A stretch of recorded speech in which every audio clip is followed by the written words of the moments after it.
Pour cette vidéo, le drone m'a été directement envoyé par Beta FPV.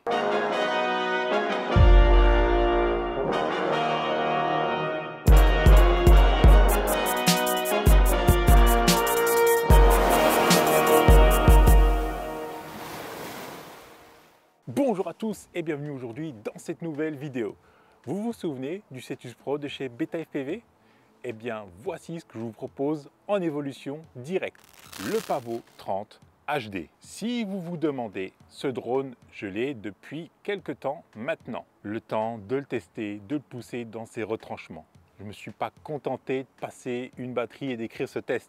J'ai volé avec plusieurs caméras pour voir comment elle réagissait, l'autonomie en vol, etc. On va faire un rapide tour du propriétaire. C'est ce qu'on appelle un Cinewhoop de 3 pouces et demi. Il est complètement caréné. C'est pratique quand vous tapez des obstacles. Pour ma part, j'ai la version HD avec le Caddx Vista en HD pour utiliser avec les DJI FPV Goggles et en RSXR qui est le protocole natif de ma radio QX7 de chez Taranis.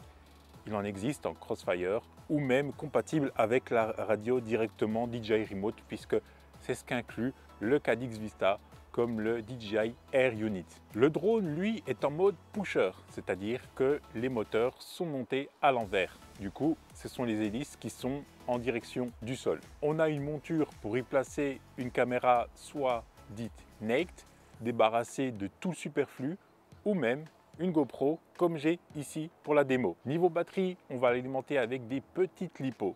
J'ai fait le choix de plusieurs 850 mAh 4S avec une décharge de 80C pour la marque Ovonic, qui sont mon partenaire batterie. Et oui, grosse nouveauté de 2022. Un drone comme celui-ci, une partie importante que l'on sous-estime et dont on ne vous parle peut-être pas assez, c'est la partie pour Betaflight. Là, le drone, bien sûr, il vient déjà préconfiguré. Donc, vous n'aurez aucun petit souci pour le démarrage. Mais, quand même, je vous conseille de regarder, de chercher, de fouiller des presets, des pré-réglages déjà existants qui corrigent un petit peu ce pré-réglage déjà existant aussi de la part de Beta FPV pour gagner en efficacité. Là, vous branchez le drone simplement à Betaflight. Et là, vous avez tout, bien sûr. Il faut calibrer l'accéléromètre. Ça, c'est toujours utile pour que le drone sache qu'il est droit, qu'il est droit, ça c'est sûr. Et ensuite, donc, on va partir dans tout ce qui est récepteur. Là, alors, la radio, c'est pas une QX7, mais c'est bien une Radiomaster TX16S. Voilà, vous voyez là sur l'écran du coup que la radio est bien pairée. Voilà, on a fait le pairage. Donc là, vous voyez que toutes les voix, c'est OK. Ça, c'est le throttle, ici le yaw, ici le pitch, ici le roll. Vous devez le modifier ici dans l'ordre des voix. Si jamais, moi c'était AER, vous c'est peut-être AETR ou autre chose, peu importe, mais il faut modifier, c'est par ici. Moi, les PID, je ne les ai pas changés. Je sais qu'il y a des pré-réglages, mais je n'ai pas modifié ça en tout cas. Et au niveau des modes, ben voilà, ça c'est juste les modes que j'utilise. Donc, j'utilise ici le préarmement, en fait, qui doit être actif et gardé au-dessus, en fait, parce que c'est un bouton qui retourne automatiquement à 0 pour pouvoir armer. Là, je peux pas, bien sûr, si je fais comme ça, c'est pas possible sous Betaflight, c'est logique. Ensuite, vous avez tout ce qui est mode de vol. Donc là, on est en mode de vol accro. Ici, on est en mode de vol angle et on est en mode de vol horizon. Donc, on laisse en accro. On a le beeper qui est, alors, ici, c'est cette voie-là, voilà. Voilà, l'auxiliaire 3. Et après, c'est pour l'enregistrement avec la SMO 4K. Voilà, techniquement, c'est cette voie-là qui lance l'enregistrement de la radio, en fait. Voilà, voilà un peu comment ça se présente, tout ça. Concernant donc toute la configuration, comme je vous dis, tout est préconfiguré. Il n'y a pas grand-chose à changer, sauf si vous avez un RX différent ou d'autres petites choses à faire. Mais honnêtement, c'est quasi du RTF, du Ready to Fly. Vous appairez la radio, vous mettez vos modes, vous assurez qu'au niveau du récepteur, vous êtes sur les bonnes voies, hein, bien sûr, hein, pour ne pas avoir le yaw et le throttle complètement inversés. Donc ça, c'est très important. Bien sûr, il y a énormément de tutos sur Betaflight. Vous pouvez taper Betaflight tuto directement dans YouTube ou dans Google, vous en trouvez. Ça sert à quoi? Ce que vous voulez. Vous pouvez faire du freestyle, c'est possible, oui. Il en sera capable. Du cinématique, bien sûr, sans aucun problème. Il sera adapté aux endroits étroits et aux petits passages, au vol en intérieur aussi. Vous pouvez faire du suivi, par exemple, de véhicules, en toute sécurité, hein, bien sûr. Imaginez toutes les possibilités de vol avec ce petit drone. Il est là et ne demande qu'à être pris en main. Passer du Cetus Pro à ce type de drone, ce sera un jeu d'enfant. Vous aurez déjà pris vos marques à coup sûr. Et si vous n'êtes pas encore à l'aise, je vous conseille fortement de passer du temps sur le simulateur Liftoff Micro Drone. C'est une autre version que le Liftoff original. Et ceci n'est pas un placement de produit. Je m'y entraîne moi aussi, hein, bien sûr, hein, en complément du pilotage en réel avec ce drone-là. Comme je vous ai dit, sur ce drone, vous pouvez y poser deux types de caméras. Naked, c'est-à-dire nue, qui sera légère, une dizaine de grammes, et une GoPro avec quelques centaines de grammes. Comme vous vous doutez, ça va jouer pas mal sur l'autonomie et la maniabilité. Avec la SMO 4K qui est une Insta360 nue, naked, niveau pilotage, la gestion des gaz est différente car moins besoin de les remettre pour garder une hauteur stable. Le drone aura moins d'inertie par la même occasion. Le pilotage devra être plus précis au niveau des sticks de la radio. Avec une GoPro 7, on sentira le poids de la caméra. Il y aura plus d'inertie, de drift dans le pilotage. Cependant, malgré ça, le drone fait le job largement et perso, je préfère avec une GoPro car l'inertie produit une sensation de pilotage plus réelle, moins légère, moins flottante, avec des prises de virage à pleine vitesse et au niveau du pilotage, une plus grande variation possible sur les sticks. On aura une plus grande marge de manœuvre. Le poids du drone et du carénage vont avoir un effet sur sa prise au vent. Oui, il sera sensible, mais ça reste tout à fait possible de voler. Ça ne va pas vous l'emmener à des kilomètres, bien sûr.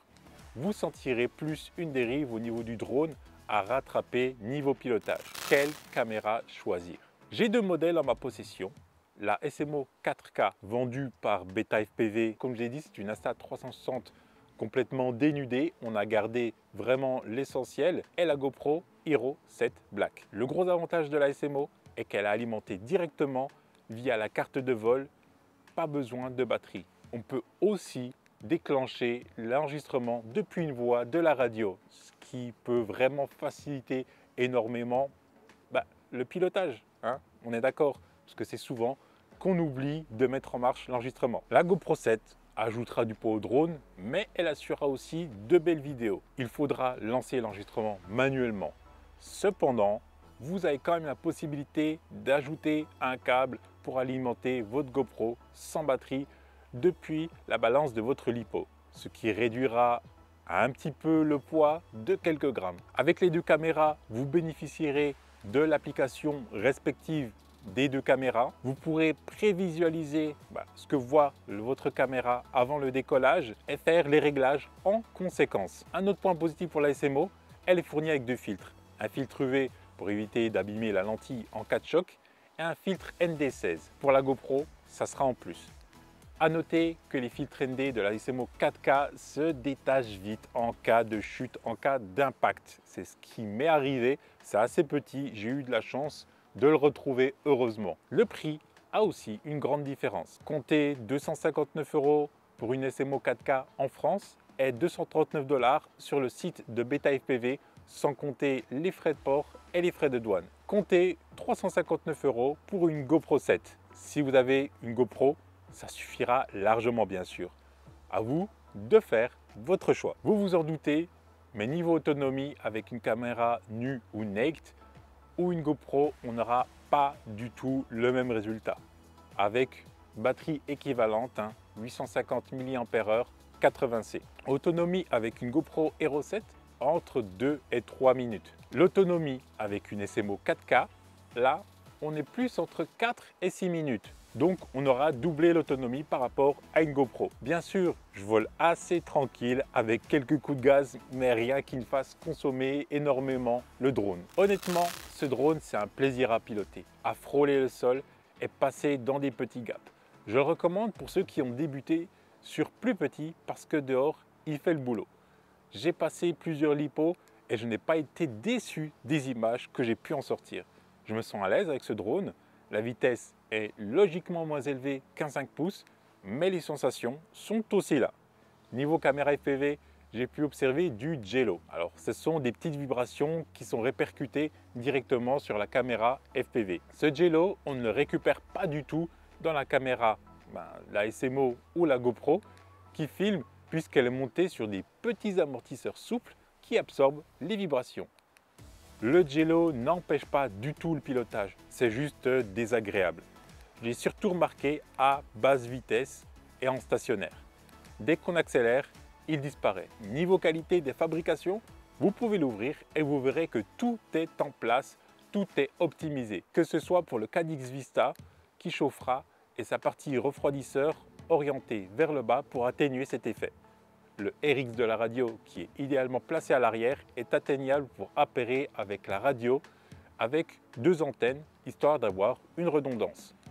Si jamais vous cassez un moteur ou tout autre élément, tout est accessible facilement en dévissant quelques vis, de quoi vous rassurer. Vous avez 2 versions, l'analogique et le numérique. À vous de faire votre choix selon votre équipement.